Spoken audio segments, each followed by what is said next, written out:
presidential elections, American people do not vote directly. Instead, they choose electors or representatives who actually cast the vote on their behalf for the president.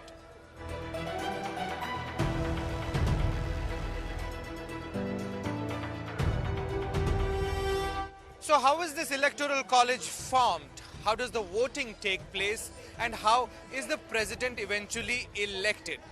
Here is a detailed step-by-step outlook on the US electoral process. My name is Shujaul Haq.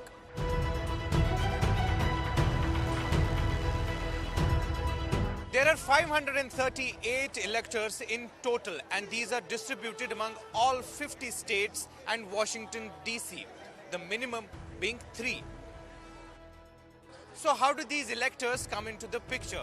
Generally, the parties nominate these electors at the state conventions. Some are also voted at the party's central conventions.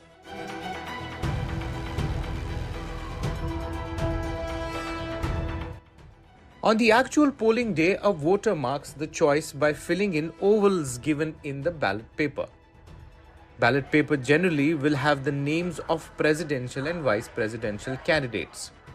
A glimpse of an early polling station in New York gives us insight into how this happens. The voter comes into the poll site. People at our information desk direct them forward. We have people, line managers here who direct people, and we actually have arrows on the floor because we've had such high volumes, okay? And then the line manager will direct. There are ballot stations over there. There are 6 ballot stations. So those 1, 2, 3, those towers? They're on top of the towers.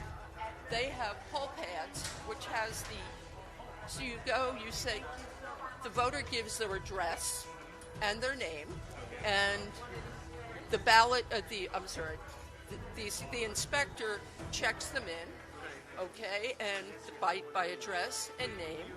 Sorry, but you don't need any identity verification or any credentials? No, you do not need any ID card. New York State is a signature state, so the voter's name comes up, and if they're not registered, it won't come up. Okay. And then they sign in. They sign the register. They sign electronically. You have to ask okay, and then it automatically prints out a ballot for them. Okay, and they hand the ballot to the voter in a privacy shield. We can't look at their ballot.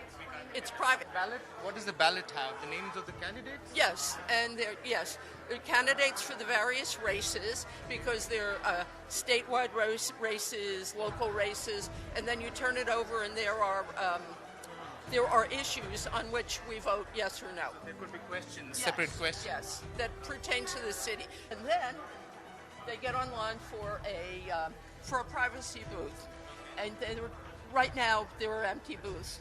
But a lot of times they're all taken.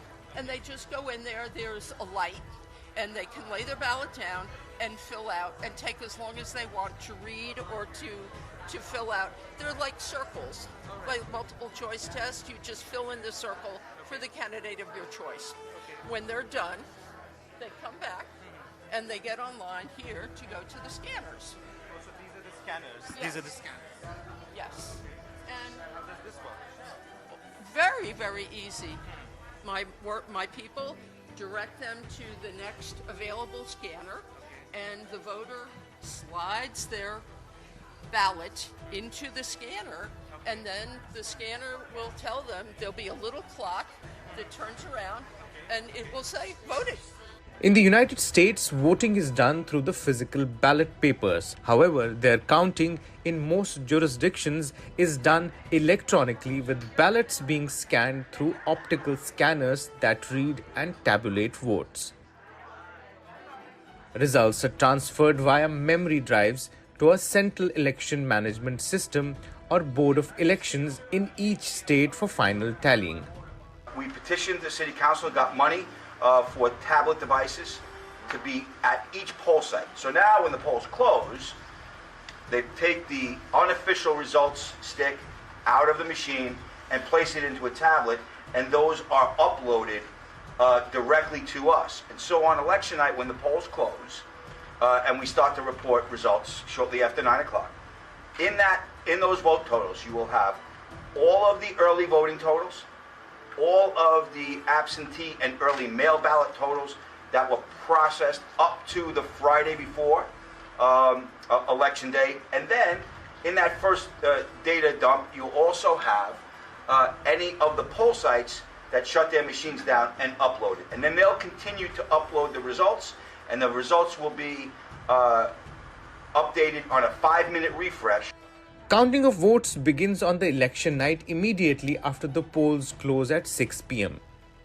The United States electoral system is highly decentralized, with each state running its own elections. Since there is no single government agency that tallies results and declares winner, news agencies like Associated Press and other outlets call states based on Electoral College projections. Final calls may take days in close races. The states, however, must complete the final certification by December 11. On December 17th, all 538 electors meet in their respective states to cast separate ballots for president and vice president. Most states use a winner-take-all system where the candidate who wins the state's maximum votes receives all of that state's electoral votes. So once a presidential candidate gets the maximum number of votes in a state, his or her party's proposed electors become part of the Electoral College that would cast votes to choose the President of the United States of America. The proposed electors of the losing candidate are simply not appointed or certified. The only exceptions are two states, Maine and Nebraska. They use a unique congressional district method that splits electoral votes. This system can result in a candidate winning the presidency without winning the national popular vote. In 2020, Nebraska's 2nd district voted for Biden, while the rest of the state went Republican.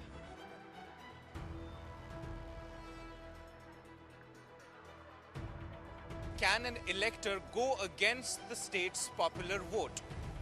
Technically, yes. However, many states have brought in laws that stop an elector from doing so.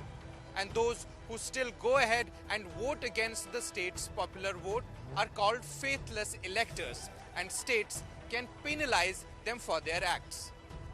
On December 25th, all the electoral certificates must be delivered to the President of the Senate, and Congress finally counts the electoral votes on January 6th. A candidate needs at least 270 votes to win the race to the White House.